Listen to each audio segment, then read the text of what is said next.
They told us the Nile was the ribbon of life, the quiet artery of ancient Egypt, a place where time itself surrendered to the gentle current.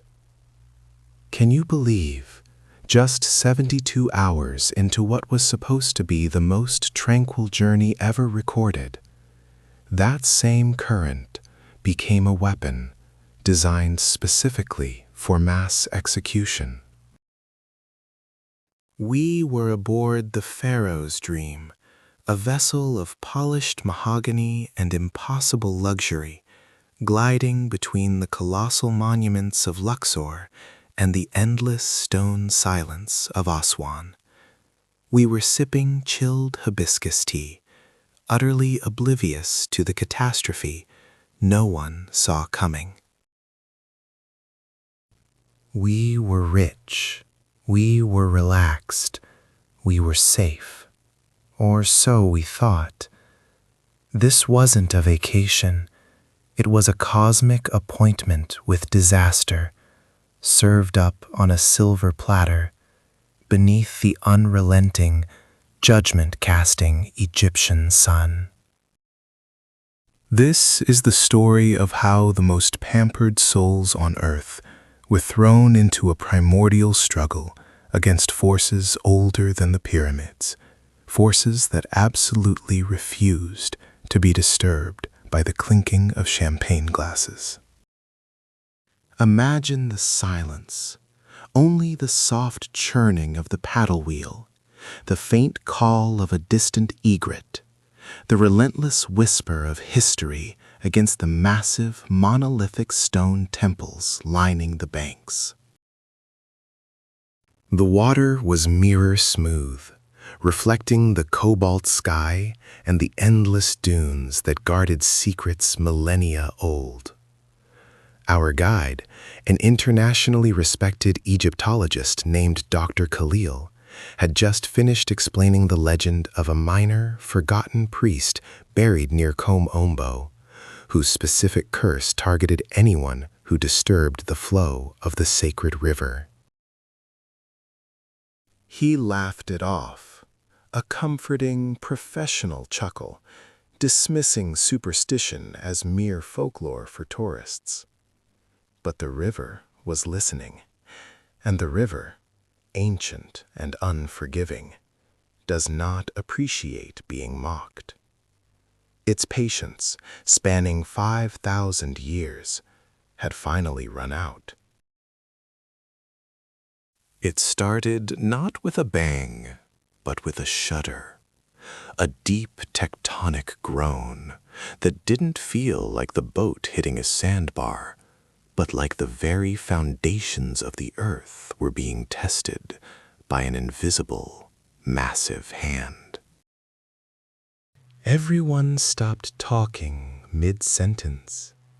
The ice in the glasses rattled, a sound magnified tenfold by the sudden, terrifying lack of other noise. It was the sound of reality itself beginning to fray. Dr. Khalil's face, moments ago jovial and scholarly, went utterly white, thinner than dried papyrus. He didn't look toward the desert bank.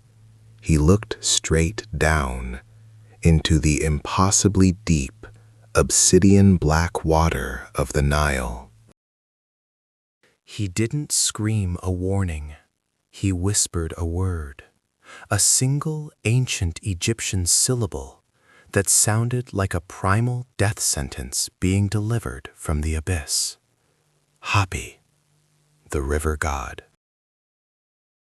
Then the world ended. It wasn't a gradual swell. It was an instant, violent change in the physics of the water around us. The surface, which minutes ago had been glass, suddenly erupted into a towering, impossible wall of churning, frothing black foam. It looked less like water and more like liquefied earth, a vertical catastrophe generated from the very bottom of the riverbed. This was not a storm. This was an internal explosion, a localized hydrocataclysm that defied all known science.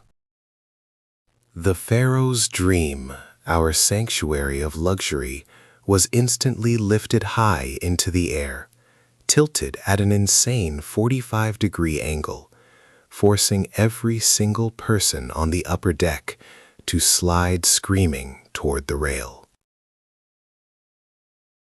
The sound was deafening, 1,000 train wrecks compressed into a single agonizing roar, as the ship's massive hull began to strain and tear against the impossible pressure exerted by the suddenly enraged river.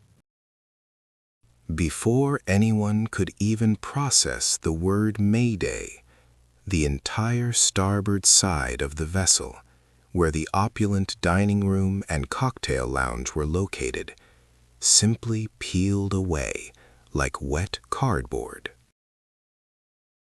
Glass shattered everywhere, the screams of the terrified passengers mixing with the unholy screech of rending steel, and the terrifying, guttural roar of the water claiming its sacrifice. One moment we were sipping aged scotch, the next we were staring into the teeth of an incomprehensible natural disaster that felt deeply, historically personal. This river wasn't just flooding, it was hunting. I saw the captain, a seasoned mariner who had sailed this river for 30 years, standing frozen on the bridge, his eyes wide and vacant, completely unable to reconcile the peaceful river he knew with the raging titan that had just materialized beneath his keel. This was the Nile, the cradle of civilization, turning on its children with the fury of a betrayed god. And we were trapped right in the middle, facing a watery grave thousands of years in the making. Our journey had just begun, and already survival was a cosmic gamble. The black waves crashed over the upper deck, sweeping away tables, chairs, and people with indifferent, brutal force, dragging them into the vortex that was rapidly consuming our vessel. This was only the beginning of the nightmare that would haunt the dreams of every survivor for the rest of their lives. We thought we were on a peaceful journey. We were actually sailing into the heart of an ancient curse, and the price of passage was everything we had. We were still basking in the glow of the sunset dinner, the fine Egyptian cotton sheets already turned down in our royal suites. The air conditioning hummed the perfect temperature, isolating us from the brutal desert heat that lay just beyond the gilded windows. The sound system was playing some impossibly soothing classical music, a deliberate soundtrack to our complete and total invulnerability. This was the Sokar Fourth, a vessel built not just for travel, but for the absolute denial of reality. A floating fortress of human arrogance and technological perfection, designed to sail above the history and the danger of the land it traversed. Every beam, every rivet, screamed security. Every passenger believed in the impenetrable shield of their immense wealth. Then came the sound. It wasn't the gentle lapping of the water, or the deep, reassuring thrum of the engine shifting gears beneath the hull. It was a noise that no one aboard, not the veteran captain or the most pampered guest, could ever place. A sound like the planet itself tearing away from its moorings, a subsonic shriek vibrating up through the highly polished teak deck. It felt like a massive geological fist had slammed into the riverbed miles below us, sending a shockwave that didn't just rattle the glass. It seemed to vibrate the very moisture inside our bones, rattling teeth and blurring vision. The classical music warped into a demonic, slowing groan as the electricity flickered and died, plunging the main salon into a darkness thicker than any desert night. The ship's emergency systems, built with redundancy upon redundancy, failed instantly, simultaneously, as if struck by an EMP designed to erase all evidence of our modern existence. We were utterly blind, suspended in absolute blackness, relying only on the terrifying resonance of the ship's structure failing around us. When the emergency lights finally strobed on, a sickly, pulsating red that painted the horror in shades of blood, we saw the impossible. The Nile, the ancient, life-giving artery of Egypt, had violently turned against us, abandoning its passive role.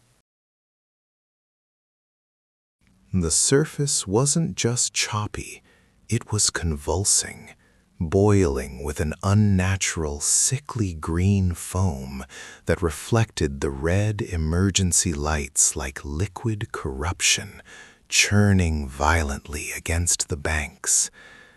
But the most terrifying sight was the river level itself, which dropped almost instantaneously, a rapid, terrifying recession that revealed mud banks that hadn't seen air in millennia, teeming with strange phosphorescent life forms, desperately writhing toward the dark, collapsing surface.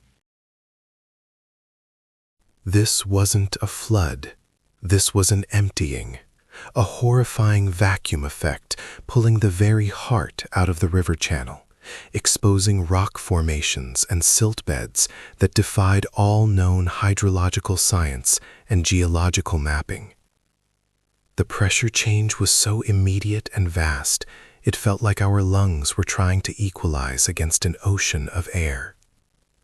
That sudden, violent drop was followed immediately by the ship slamming into the newly exposed river bottom.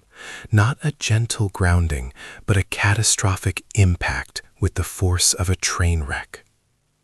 Steel groaned with the sound of 1,000 tortured souls, and the immaculate superstructure of the Sokar 4 ripped open like wet paper, the shockwave throwing every passenger violently against walls and furniture.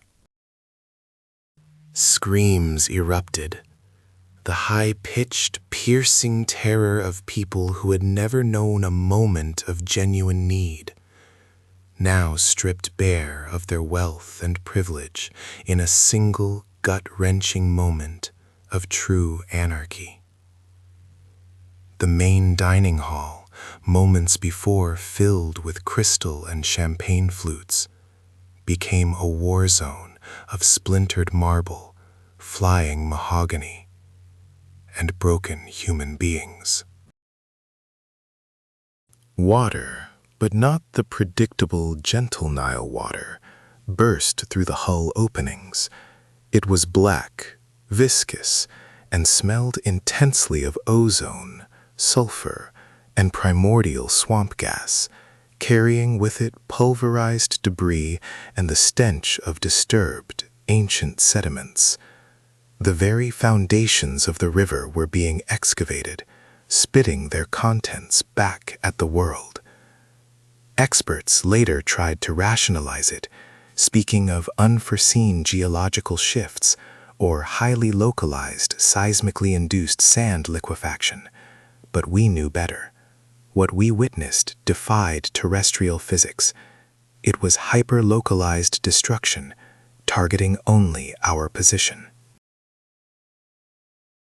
The pressure differential created by the vacuum was so extreme that it caused an atmospheric distortion above the immediate river channel, a visible shimmer of heat and displacement that looked like the air itself was melting, warping the star field above us into impossible patterns. We weren't just sinking, we were being violently swallowed by a localized geographical anomaly that had been dormant since the age of the pharaohs, triggered by our passage.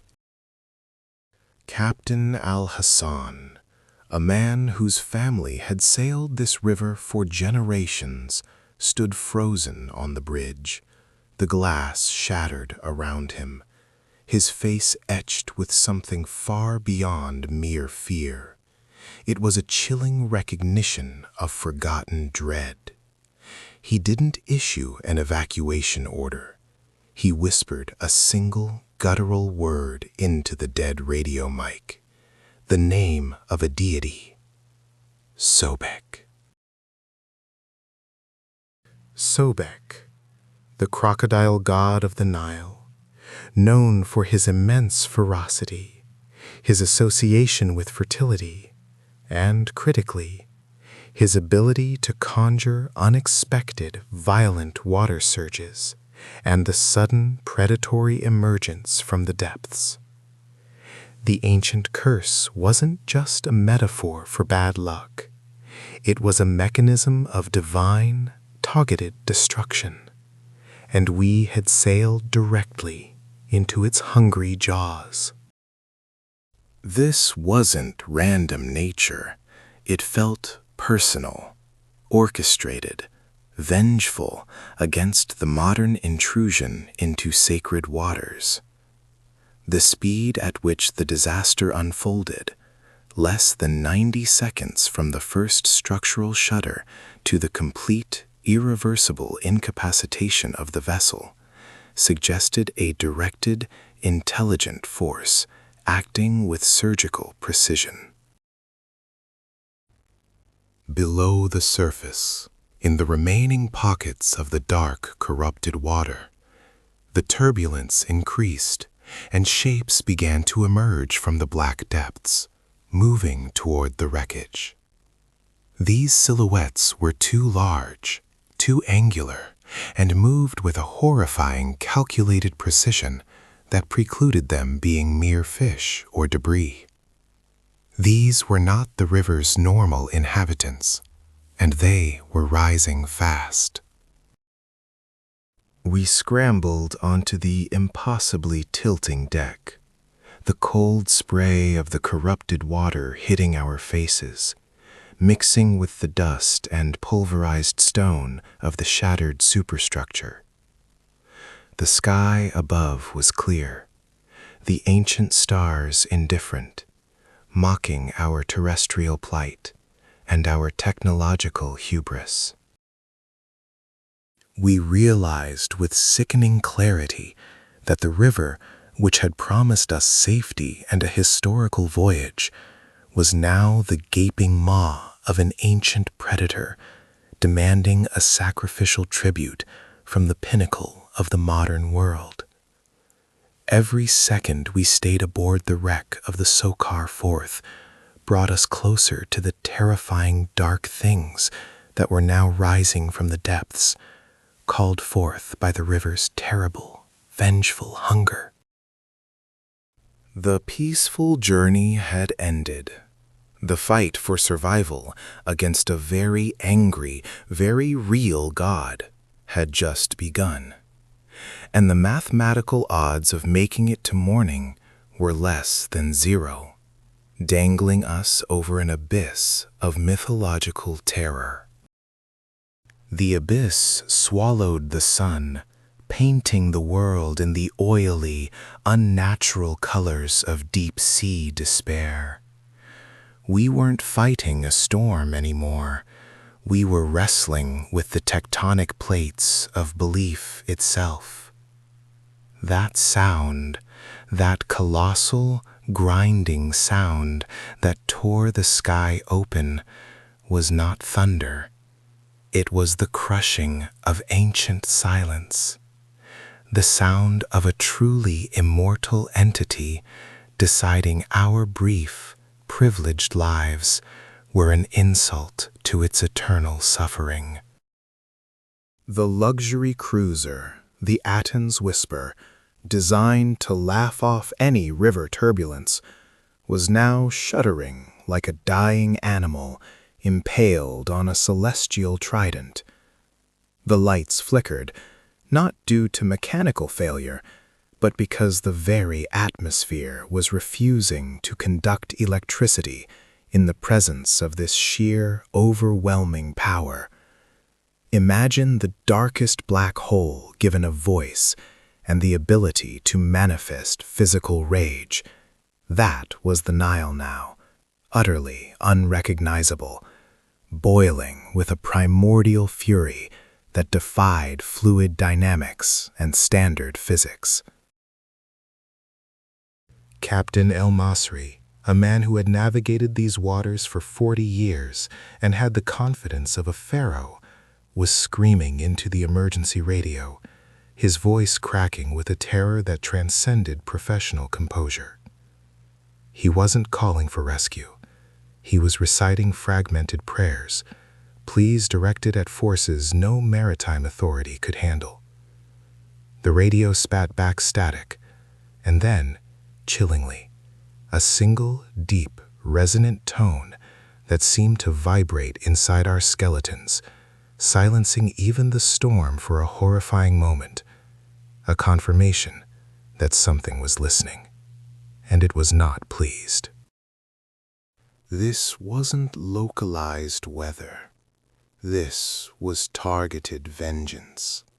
The river level, which should be predictable within centimeters, had begun to surge in impossible, geometrically perfect waves, rising 30 feet straight up and crashing down with the force of 1,000,000 tons of concrete. These weren't waves driven by wind. They were driven by intention, a focused malignancy seeking to cleanse itself of our presence. The water was no longer opaque brown. It had turned a slick, iridescent black, mirroring a starless void above. And where it hit the deck, it left behind a residue of fine, pulverized obsidian dust, the physical manifestation of petrified time and compressed millennia. We scrambled toward the bridge, navigating corridors where expensive Persian rugs floated like drowned ghosts, and priceless custom art pieces were shattered into meaningless splinters by the sheer G-forces. The air pressure shifted violently, sucking the breath from our lungs every few seconds, a cosmic inhale and exhale designed to disorient and weaken us before the final, consuming blow. One of the guards, a massive man named Rakesh, who looked like he could bench press a small car, tried desperately to secure a loose cargo hatch that had been warped by the pressure differentials. The hatch didn't just slam shut. It was ripped clean off its hinges by an invisible, precise force and hurled across the deck, vaporizing against the far railing with a sound like a cannon shot, leaving Rakesh clutching his shoulder, his eyes wide with the realization that brute strength meant nothing here. The specific terror now focused on the engines. If the power failed, we were dead weight. adrift in a churning cauldron of ancient spite and mythological spite.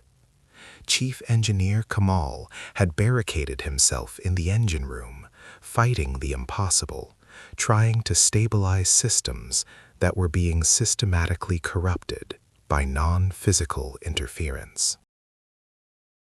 He reported through the intercom, his voice strained and distorted by the electromagnetic chaos, that the main turbines were overheating, not because of friction or lack of cooling, but because the metal itself was being rapidly aged, thousands of years of wear compressed into minutes of agonizing decay. This was the curse manifesting itself, the rapid decay of all modernity. It wasn't interested in sinking us with a simple flood.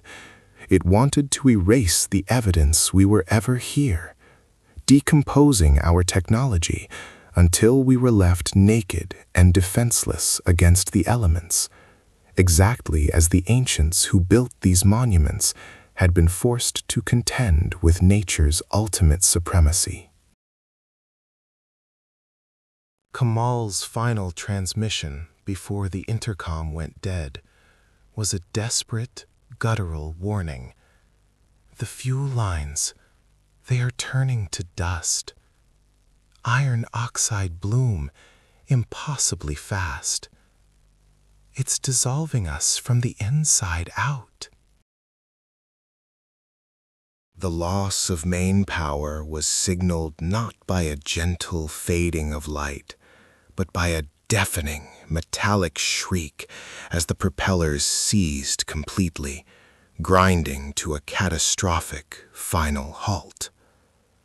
The powerful engines, moments before roaring with 10,000 horsepower, were now silent, their metal components instantly embrittled and fractured into unrecognizable slag. The Otten's whisper was officially crippled, a massive, inert sacrifice floating on a deeply offended river deity. In the momentary calm following the engine death, the terrifying silence of the predator before the final pounce, we noticed the visual betrayal of the riverbank itself. The desert, usually miles away across the floodplain, seemed to have rapidly encroached. Instead of soft sand dunes, towering cliffs of sheer, jagged black basalt had emerged from the earth, walls that scraped the low-hanging, poisoned sky. We realized with sickening certainty that the river wasn't just surging. It was deliberately redirecting its ancient path, carving new channels and raising impossible, fresh geography just to box us in. We were trapped in a newly formed mythological canyon of death, carved just for us. And then came the cold, not the chill of a storm, but a profound, bone-deep, vacuum-like cold that seemed to drain the residual heat from our bodies and the air around us. It was the cold of deep space, the temperature of absolute zero, designed to halt biological functions and slow our panicked minds to a crawl, preparing us for stasis. The few remaining passengers, those who hadn't been swept away in the initial deluge, huddled near the central staircase, their designer clothes soaked, their million-dollar smiles replaced by the rictus of primal fear. They had paid for exclusivity and ultimate safety. They received ancient judgment. One woman, a famous Silicon Valley investor, was weeping silently, clutching a small, tarnished amulet she must have bought years ago, finally realizing that her digital empire meant nothing against this elemental, analog wrath. The sound of scraping against the reinforced steel hull became impossible to ignore. It was high-pitched, metallic, and utterly relentless, sounding like 1,000 massive claws dragging across a blackboard just below the waterline.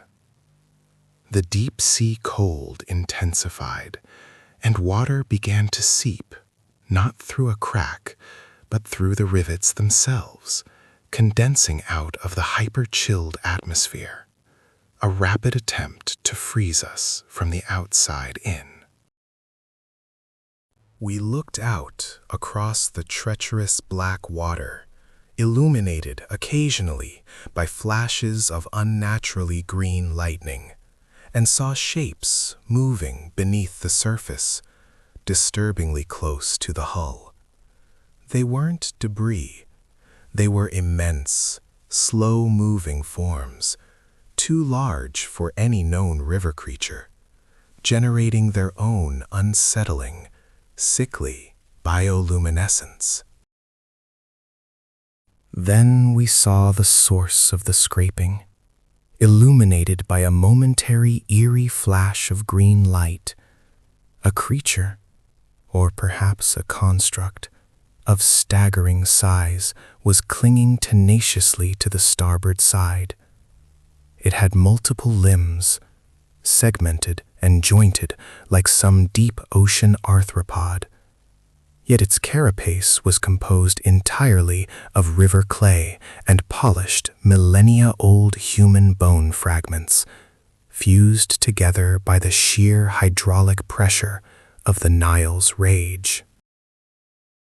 It was the golem of the riverbed, an animated mound of historical debt, and it was systematically testing the weak points of our modern prison, its movements slow, deliberate, and entirely focused on breaching the steel skin that separated us from the mythological abyss below. Every second that passed meant the failure of one more structural seal, one more weakening of the superstructure. The golem was patient. The angry god was patient. And we were running out of breathable air and structural integrity in the deepest, deadliest gorge on Earth, waiting for the first breach. The silence was the worst kind of scream. We were pressed against the reinforced bulkhead, feeling the massive pressure differential outside, knowing that 200 feet of cursed Nile water was calculating its attack, measuring the precise nanosecond of our structural fatigue. Then came the sound that shattered every pretense of safety. Not an explosion, but the sickening, slow peel of industrial-grade titanium shearing away from its anchor points, groaning under a weight no man-made object was ever meant to bear. That sound was the golem's greeting. It wasn't the final tear, but the agonizing preamble, the noise of our billion-dollar vessel being filleted like a fish by the geological claws of the gorge itself. The pressure monitors immediately flatlined, refusing to believe the catastrophic readings, and the secondary acoustic alarms started blaring a high-pitched, insistent shriek that signaled imminent, irreversible implosion. And then, the breach. The first torrent didn't spray, it detonated. It was a solid, liquid battering ram, tearing through the compromised section of the outer hull and instantly vaporizing the air inside the control station. It ripped out electrical conduit, sent heavy-duty fire suppression canisters spinning like toys, and showered us in shards of shattered control panel that flew like shrapnel. Commander Khalif screamed orders that were instantly drowned out by the roar. His face a mask of primal terror mixed with desperate duty, pointing frantically toward the auxiliary seal mechanism 40 feet away, knowing it was a death trap just to approach it. The water wasn't just flooding the compartment. It was filling it with the deep, resonant thrum of the gorge itself, a vibration that felt less like physics and more like a monstrous, malevolent heartbeat. We were drowning in the pulse of the angry god, the river finally claiming its tribute. We knew the failure wasn't random. It was precisely engineered by the ancient chaos we had awakened. Through the ruptured viewport, amidst the chaos of the deep-sea searchlights reflecting off the churning blackness, we saw the true horror. The golem wasn't just a metaphor for the pressure. It was a visual manifestation of the abyss's wrath.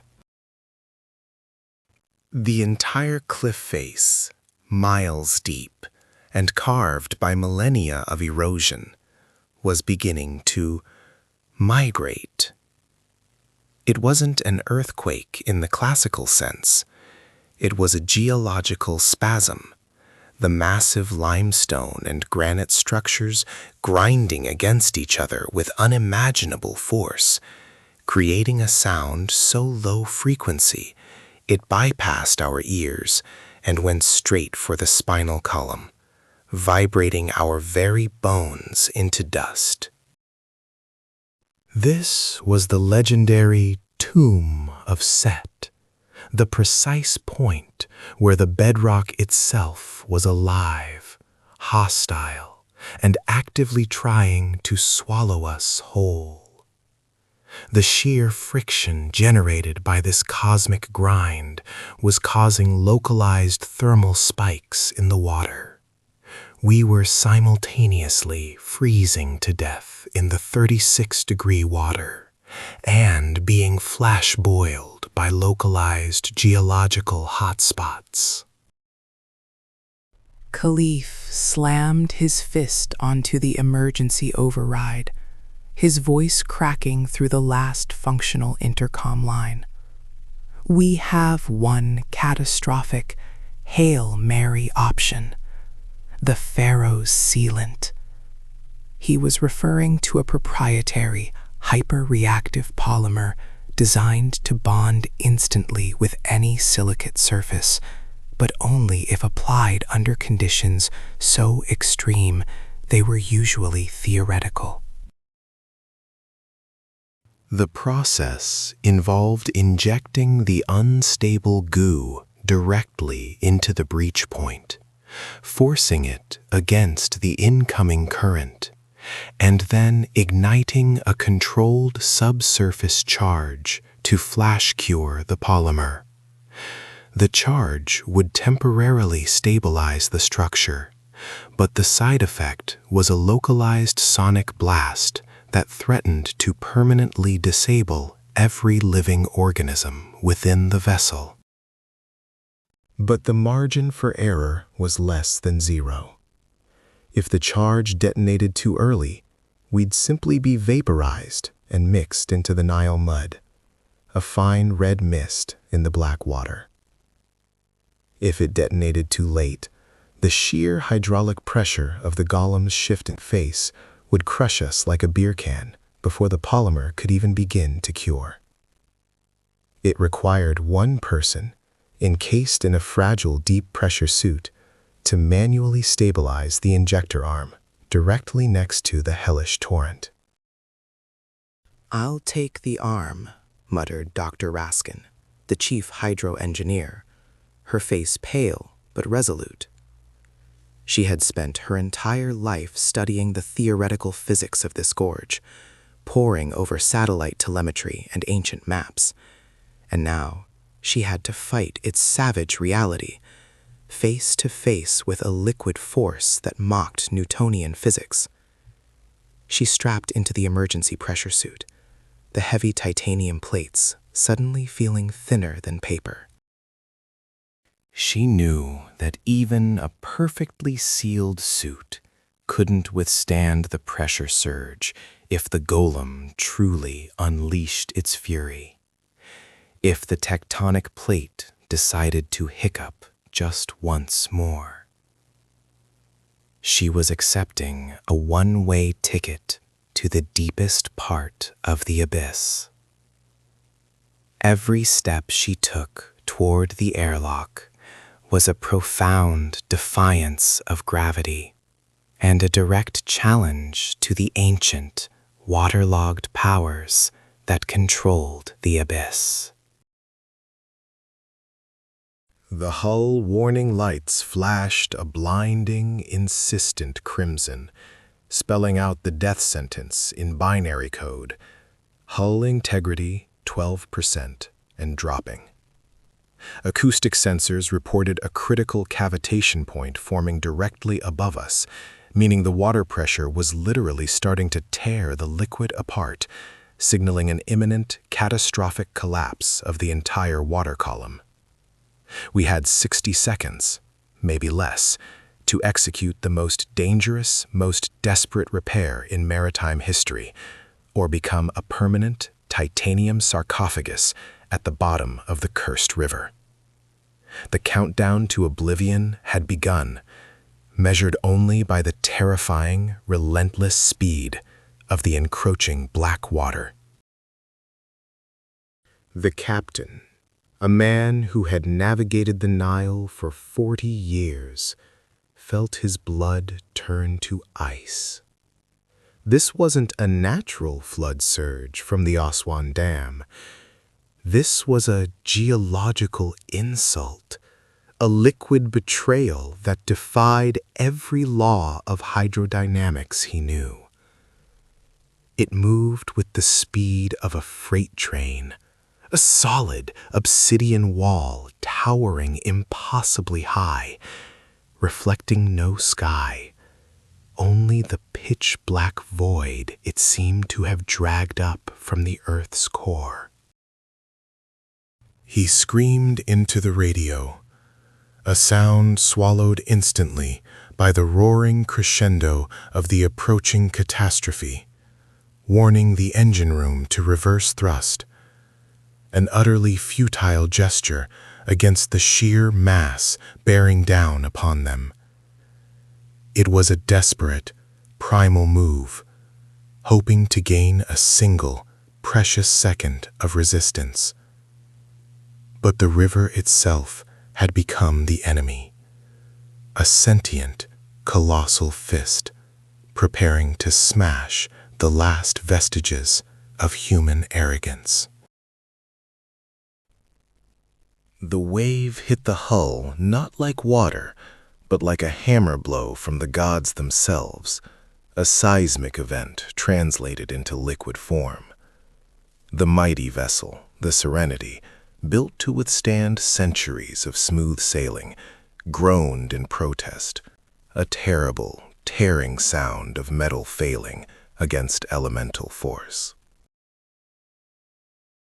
Inside the grand salon, where just hours earlier champagne flutes had clinked in celebration of false security, crystal exploded, scattering lethal shards across the polished teak deck like lethal confetti.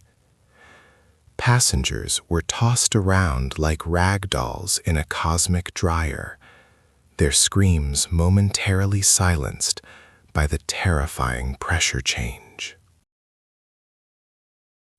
Mrs. Albright, who had just been admiring her reflection in the gilded mirror, was slammed against a supporting pillar, the air violently knocked from her lungs, instantly realizing the horrific finality of their situation.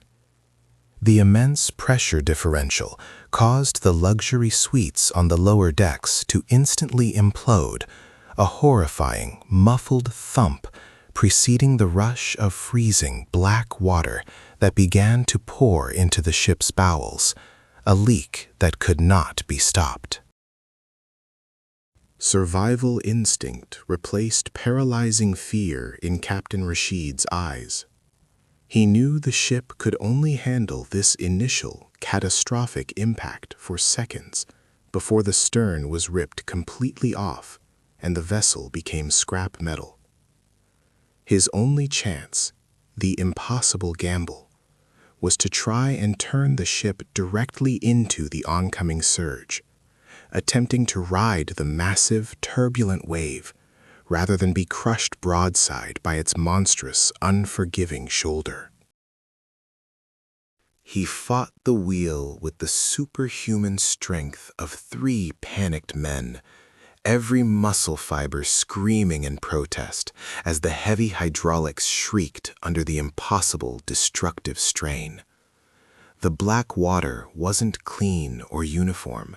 It was filled with the pulverized remnants of river civilization, ancient mud bricks, splintered palms, and worse, the unrecognizable wreckage of smaller vessels caught earlier in this liquid apocalypse, transformed into deadly shrapnel. One massive piece of wreckage, the size and density of a small utility car, struck the Serenity's starboard side with a sickening, audible crunch, tearing a fissure just above the waterline that grew wider by the second. Alarms blared, red lights flashing maniacally throughout the corridors, signaling immediate and catastrophic flooding in the galley and the forward storage units, areas designed to be absolutely watertight. They were taking water faster than the combined power of the bilge pumps could ever hope to counter, facing a losing battle against the unstoppable tide of oblivion. The physics of their predicament were clear. They were sailing into a solid wall of chaos, where the laws of nature had been repealed by some terrifying, ancient, and perhaps malevolent mechanism. The wave crested higher, an insurmountable liquid mountain, revealing not just water, but a deep, unsettling violet luminescence flickering beneath the surface, hinting at unknown minerals or concentrated energy sources that should never have seen the light of day. It was as if the bedrock of Egypt itself had been overturned and fractured, bringing forgotten secrets, ancient poisons, and the residue of forbidden rituals to the surface. The air suddenly grew impossibly cold, not just from the spray or the rapid evaporation, but from a profound, deep chill that seemed to sap the very heat energy from the surrounding environment, a chilling sign of unnatural, immense power at play, defying thermodynamics. Engineer Hakim, trapped to the engine room, now rapidly filling with the icy black sludge, desperately worked on sealing the failing bulkheads against the encroaching darkness. He knew that if the water reached the main electrical conduits, the entire ship would plunge into absolute darkness, becoming a sealed metal tomb floating precariously in the chaos. He tasted sulfur in the air, a metallic, acrid tang that made his eyes burn and his lungs seize. Up on the bridge, Captain Rashid finally managed the impossible, agonizing pivot. The Serenity faced the wave head-on, shuddering violently as the water slammed over the bow, burying the front decks completely under the weight of the Nile's Eyrie. For a terrifying minute, they were submerged, blind, deafened by the roar, relying entirely on the structural integrity of the ship, which was now whistling ominously under the strain of being crushed. When the bow finally breached the surface again, throwing off violent plumes of black spray, Rashid saw it. On the horizon, miles away, the origin point of the wave was not a linear fault, but a vast, expanding circle centered around an area known only to local fishermen as the Old Burial Place, a spot rumored to hold the submerged temple of a forgotten, malevolent deity. The black water wasn't just a flood or a surge. It was the unleashed, pressurized rage of something buried deep beneath the sands of time, awakened by their intrusion. This peaceful journey had become a literal sailing tour through the apocalypse. And the ancient curse wasn't just affecting the water. It was manifesting in the air, the very light, and the minds of the men witnessing the end of days. The Serenity was now riding the colossal current, being dragged unwillingly toward the epicenter of the catastrophe with terrifying velocity. They had survived the initial impact, but they were now hostages to the river's insane trajectory, trapped in its pull. The engines were struggling, choking on the black, heavy water drawn into the cooling systems, threatening a total power shutdown at the worst possible moment. As the ship hurtled forward, the eerie violet glow intensified drastically from the water below, illuminating the hull like a ghastly stage light in a theatrical horror show. They weren't just fleeing the danger, they were being pulled directly into the eye of the storm, toward the rumored resting place of a god whose name was synonymous with utter darkness and eternal watery sleep. Their survival depended entirely on finding reserves of power in the very depths of their fear, or becoming a permanent, forgotten footnote in the legendary history of the Nile's ultimate, furious revenge. The air tasted of pulverized granite and ozone, a toxic cocktail whipped up by a storm that defied modern meteorology and entered the realm of myth. The luxurious wood and polished brass of the Anubis's blessing had been violently reduced to splintered memories, floating like offerings on a monstrous churning altar. Every breath was a fight against the water trying to drag them down, the current a living, malicious entity seeking to claim its immediate, terrifying due. Their emergency launch, a sleek, supposedly unsinkable carbon fiber dinghy, was performing the impossible. It was hydroplaning across waves that looked less like water and more like liquid mountains, threatening to capsize with every terrifying, unpredictable shift.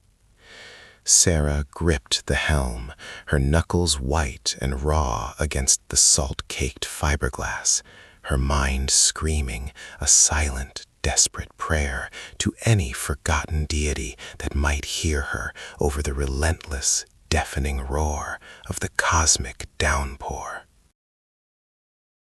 This was not rain. This was the river's tears turned to lead, hammering the flimsy shelter over their heads, threatening to punch clean through the hull. They were no longer victims of a storm, but participants in a geological event, an ancient reckoning that had torn the fabric of the sky itself. But the true terror wasn't just above them, it was below. The Nile, in its furious tantrum, had vomited up its deepest, most monstrous inhabitants. Not the slow, lazy crocodiles tourists photographed from a safe distance, but behemoths, shadows that dwarfed the tiny dinghy, creatures whose eyes glowed with an unnerving, primordial yellow light.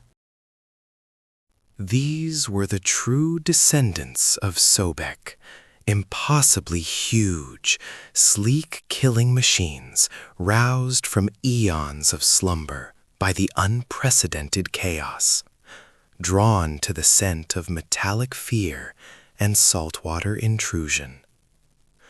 One massive snout, wider than the dinghy itself, breached the surface just meters away, its ancient jaws snapping shut with the sound of steel hitting reinforced concrete, narrowly missing the stern by inches.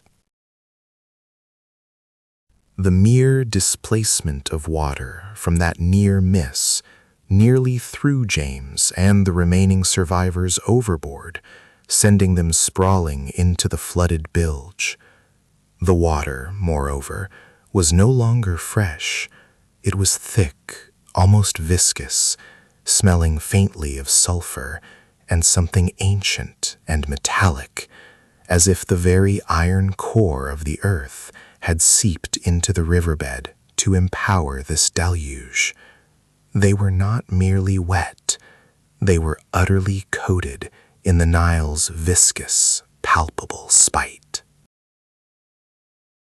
The satellite phone, their supposed lifeline to civilization, was spitting static that sounded like 1,000 tormented souls screaming in unison, and then went dead, the screen fizzling into a useless black void with a pathetic little puff of smoke. The digital age had ended precisely here, on the most ancient river on Earth, proven worthless against a wrath that predated human comprehension and modern signal technology. Their GPS had long since failed, scrambled by magnetic interference that felt less like a natural phenomenon and more like a deliberate, directed pulse of energy to blind and disorient them, to ensure their permanent isolation. They were adrift in a temporal as well as geographic vacuum, lost between the ages. Survival meant abandoning every lesson learned in the comfortable 21st century and relying on instincts honed by generations long past, by the desperate river dwellers of antiquity.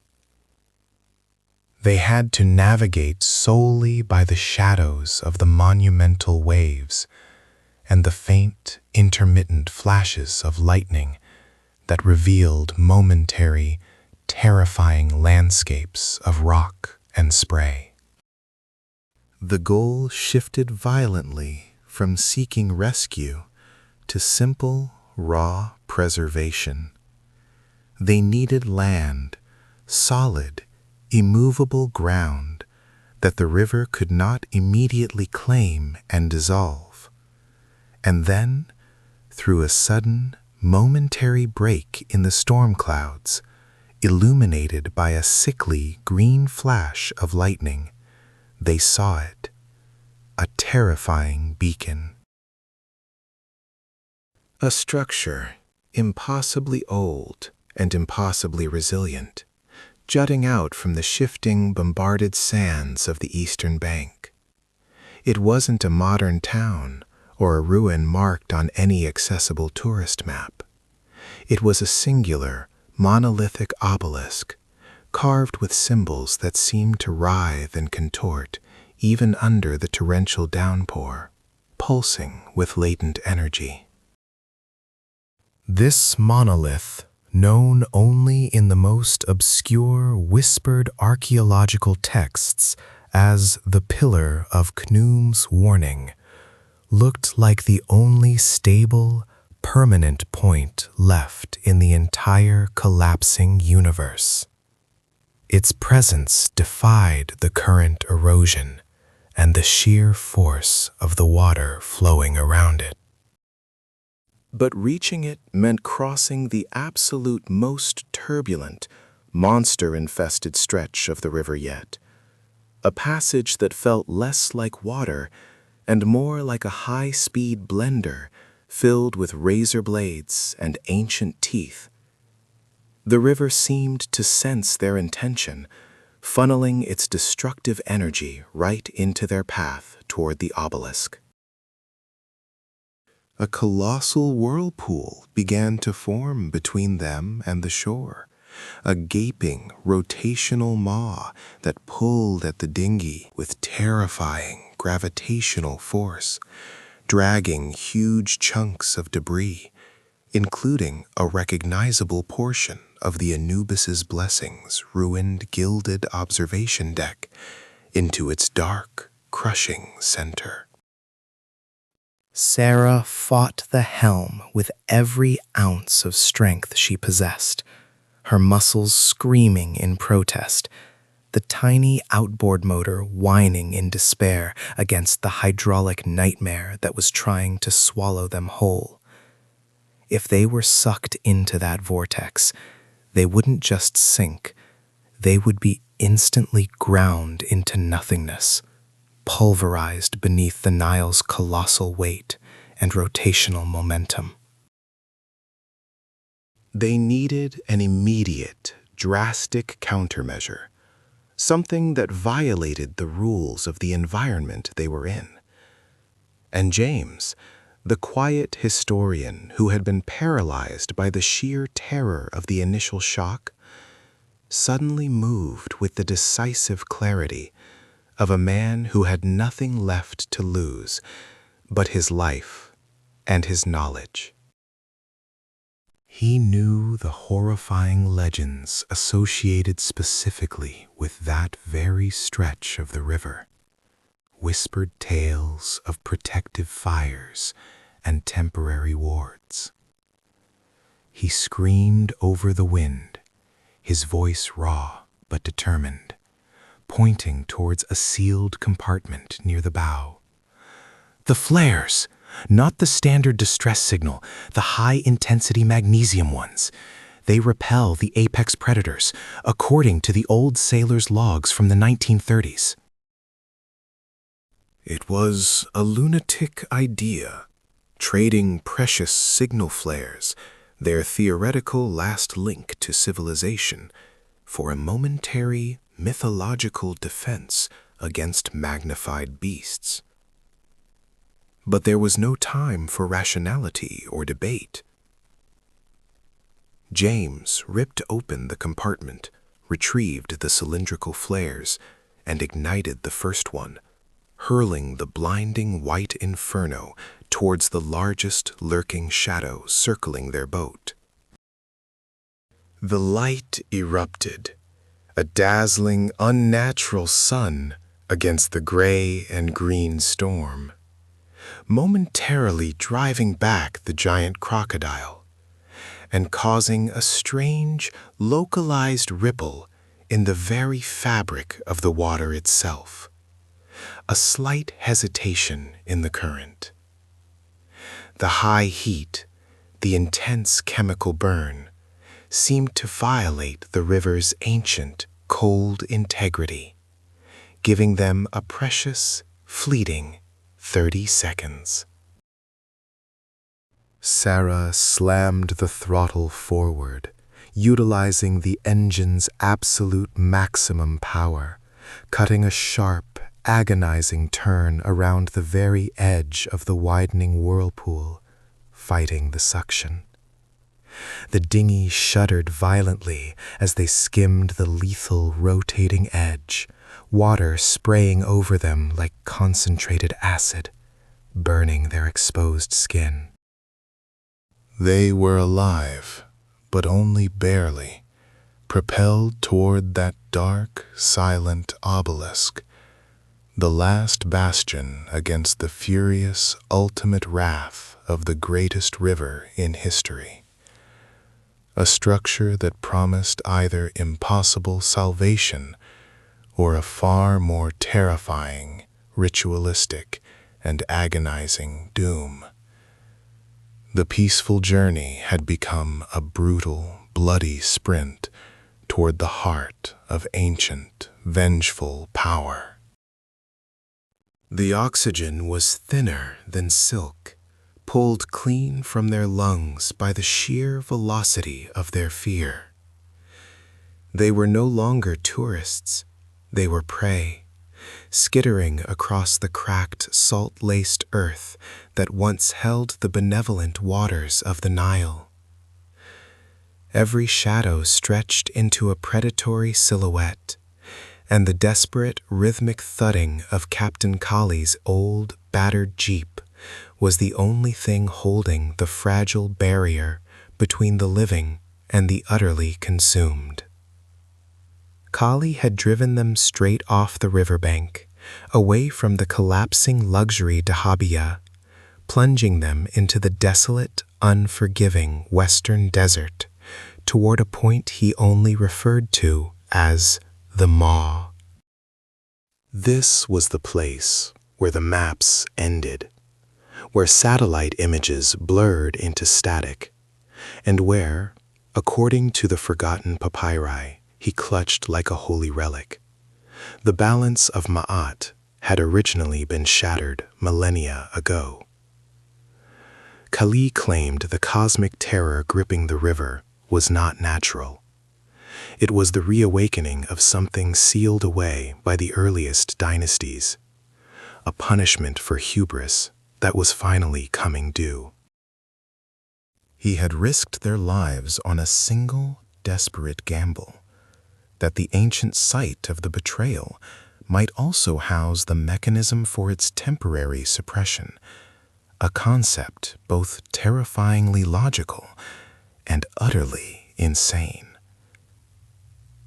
The dust storm wasn't merely wind, it was pulverized granite mixed with the desiccated remains of ancient vegetation, scouring their skin raw, blinding them with the ghosts of forgotten empires. Behind them, the Nile, the very lifeline of civilization, was roaring like a sentient beast betrayed. It wasn't just flooding, it was reversing its flow in defiance of the land's topography, propelled by an unseen internal energy source. Massive, towering columns of water, impossibly steep in green-black, were churning back toward the south, violating the laws of gravity, physics, and sanity. It looked less like a flood and more like a colossal vertical serpent coiling itself around the landscape, devouring everything that had ever sought comfort on its banks.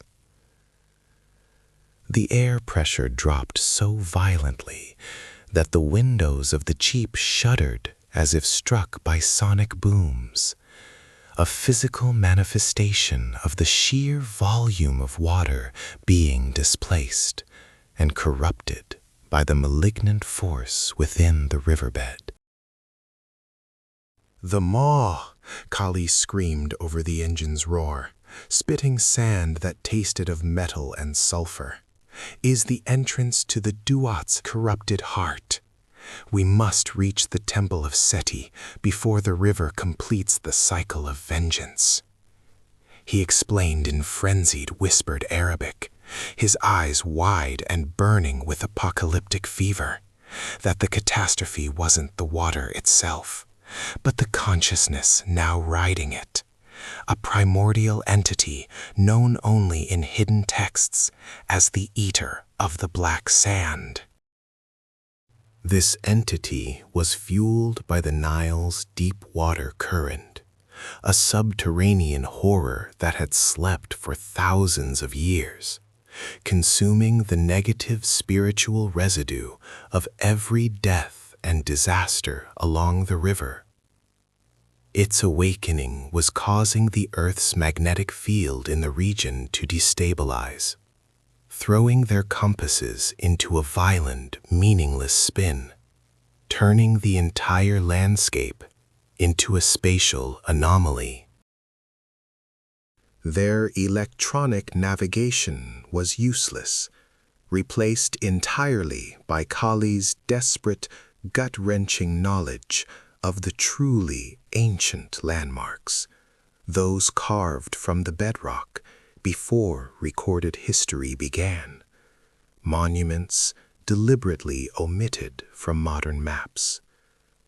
Suddenly, a blinding flash of emerald light erupted miles away, followed by a shockwave that lifted the Jeep half a foot off the ground before slamming it down hard enough to crack the windshield and send shards of glass scattering across the interior. The light pulsed, illuminating the sky not with the friendly warmth of a star, but with the cold, lethal glare of nuclear fission, a terrifying, unnatural luminescence that stained the desert air. Dr. Alastair, the stoic archaeologist who had dismissed Kali's warnings as local folklore mere hours ago, now had his face pressed. The light pulsed, illuminating the sky not with the friendly warmth of a star, but with the cold, lethal glare of nuclear fission, a terrifying, unnatural luminescence that stained the desert air. Dr. Alastair, the stoic archaeologist who had dismissed Kali's warnings as local folklore mere hours ago, now had his face pressed against the dusty window, whispering a single horrifying truth into the chaos. That's the exact location of the Aswan Dam. The pressure, it must have fractured the core structure. It didn't just break. The energy signature suggests it must have been violently vaporized. The implications were staggering. The largest man-made reservoir in the world, Lake Nasser, containing trillions of gallons of water, was now loose, not flowing naturally, but instantaneously propelled by an unknown, terrifying force. This turned the catastrophe into an extinction-level event, racing directly towards them. They weren't outrunning a flood. They were attempting to escape a river that had decided to become a hypersonic tidal wave, powered by divine rage and fueled by cosmic hunger. The Jeep finally slammed to a definitive, shuddering halt, choked by the fine, crystalline sand, mere yards from an impossibly intact stone wall. The wall was black and oily, absorbing the midday heat and the horrifying emerald light, radiating a palpable coldness that fought the sun. This was the entrance to the Temple of Seti, not the famous tourist attraction, but a forgotten subterranean annex, its outer entrance choked with petrified bone and millennia of undisturbed silence. The structure was built from a basaltic rock unlike anything native to the region, whispering of origins far beyond pharaonic reach, etched with glyphs that seemed to writhe and shift under the terrifying pulsed illumination of the distant disaster. The air here was heavy, metallic, tasting sharply of ozone and blood. vibrating with an impossibly low frequency that resonated deep in their chest cavities, threatening to rupture eardrums and sanity alike. Khalid didn't wait for permission or consensus.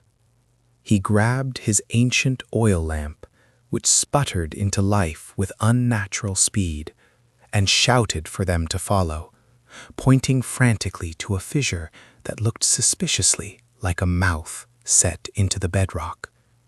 "The entrance! Quickly! The eater feeds on delay. We must reach the chamber of nullification before the flood reaches the threshold."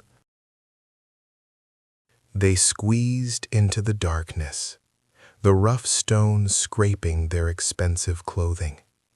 The transition instantaneous, from blinding desert heat to suffocating, crypt-like cold. The chamber they entered was vast, impossibly echoing, and eerily dry, defying the geological reality of being miles from the river and recently subjected to environmental apocalypse.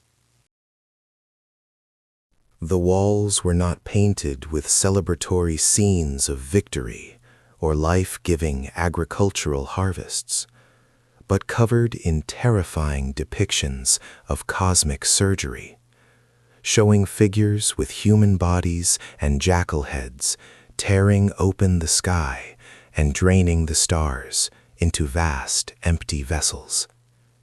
It was a gallery of primal terror, a history written not by men, but by nightmares, detailing the precise ritual required to put the universe back to sleep. The river, that glorious, life-giving artery of civilization, was now a pressurized hydraulic ram, intent on crushing every bone in their bodies. The air left their lungs in sharp, painful bursts as the water level soared past their heads, a dark, churning slurry of mud and millennia-old sediment. Dr. Eris fought the current like a man possessed, his expensive diving suit suddenly feeling like a lead coffin, desperately searching for the hatch they had just descended through. This wasn't merely a flood. This was the Earth's rejection of their presence, a seismic spasm triggered by their intrusion into secrets better left buried beneath the sands of time. The structural integrity of the chamber, a marvel of forgotten engineering, was failing catastrophically, groaning under the weight of the entire African water table, pressing down. Shards of granite, smoothed by 10,000 years of erosion, exploded inward like shrapnel, slicing through the murky darkness, narrowly missing his face. They had gone from a peaceful descent into history to a hyperbaric nightmare in the blink of an eye. Trapped in the cold embrace of the Nile's deep earth fury. The pressure was a physical pain, squeezing the very air from their chests, and the smell of ozone mingled terrifyingly with the sharp metallic tang of ancient disturbed iron ore. They knew that if the water continued to rise by even another meter, the equalization would fail, and they would be crushed instantly, their bodies imploding under the unimaginable weight of the overburden. With a final, inhuman burst of adrenaline, fueled purely by the primordial fear of drowning, Eris jammed the emergency release, the sound a horrific, metallic shriek against the rushing water, and they were spat upwards, propelled by the enormous pressure differential, rocketing toward the surface, like corks launched from a sunken bottle. The ascent was brutal, blinding, and disorienting, tearing at their eardrums and whipping them through the turbulent darkness. But they breached the water, coughing and gasping for the life-saving air they thought they had lost forever. The relief was instantaneous, followed immediately by a new, paralyzing dread. The surface was not salvation. It was a new circle of aquatic hell, a vision of mythological catastrophe made terrifyingly real. Their luxurious dahabeah boat, their floating palace and safe harbor, was utterly gone, swallowed whole by the raging torrent without leaving a single trace of its massive hull. Where the river had been placid, welcoming, and jade green, it was now a churning, terrifying black cauldron, dense and viscous, laced with a strange bioluminescent foam that pulsed with an unsettling, malevolent light. This was not natural flooding, not an overflow, not even a dam breach. This was a catastrophic geological reaction. The Nile wasn't just high, it was fundamentally wrong. Above them, the stars were invisible, obscured not by storm clouds, but by a dense reddish-brown haze that smelled faintly of ozone, sulfur, and something indescribably ancient. Something that should have remained undisturbed. The roar of the water was not the rush of rapids, but the sound of millions of tons of liquid bedrock grinding together, vibrating in a frequency that rattled the fillings in their teeth and made their vision blur at the edges. Eris realized with sickening, stomach-lurching clarity that their intrusion, the very moment they had cataloged that final massive obsidian seal in the chamber below, had triggered something ancient and colossal. They hadn't just found a tomb or a secret vault. They had inadvertently punctured a geological pressure valve that the ancient Egyptians had actively monitored, feared, and sealed away for millennia using complex, almost alien engineering techniques lost to time. He screamed against the wind and the deafening noise, forcing the words out to his terrified crewmate. The Aswan Dam, it's not the dam that failed. It's the deep fault line beneath it. We woke the geological terror they called the Heart of Set. The legend, long dismissed by modern archaeology as mere mythology used to explain tremors, described a vast, unstable pocket of subterranean water pressure deep within the Nubian complex, a massive fissure held in check only by the tremendous weight of the sealed overlay. If disturbed, it could unleash a localized, catastrophic flood event of biblical, world-ending proportions, far exceeding any known natural disaster. They clung desperately to a piece of floating wreckage, likely the shattered remains of the dahabeah's lavish dining salon, its gilded edges now sharp and dangerous, slicing into their gloves. Lightning, not ordinary white light, but thick, pulsating purple bolts that seemed to crawl up from the water instead of down from the sky, danced across the black surface, turning the noxious foam into momentary phosphorescent traps. The energy pulsing from the water was almost electrical, causing their remaining portable electronic gear to sizzle and die instantly, leaving them blind and isolated in the raging darkness. The current was pulling them south, dragging them violently away from the safety of Luxor, deep into the uncharted, desolate reaches of the desert frontier. They were being dragged precisely toward the source of the chaos, toward the location of the legendary First Cataract, where the river's newly awakened fury was reaching its absolute zenith. They were not escaping. They were being pulled into the eye of the storm. Then, through the impenetrable spray and the roaring chaos, Eris saw it. It was not another piece of wreckage, not a log, and certainly not a surviving boat.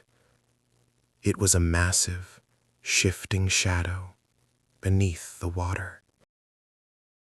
It was long, impossibly long, gliding just below the churning surface, leaving a distinct, unnerving ripple pattern in its wake that defied the current and seemed to draw the water toward itself. It moved with intelligence, with predatory, calculating speed, cutting through the turbulent, oil-thick water faster than any known river creature could possibly manage. The terror was visceral, primal, striking deep into the lizard brain. Something massive had awakened with the flood, something ancient, mythological, and hungry that called this turbulent, poisoned Nile its hunting ground. It wasn't just the river trying to drown them anymore. Now they were being actively stalked by a force that moved with purpose through the absolute doom they had unleashed. Their peaceful journey had become a desperate, horrifying game of cat and mouse, played out on a river of absolute, cosmic terror.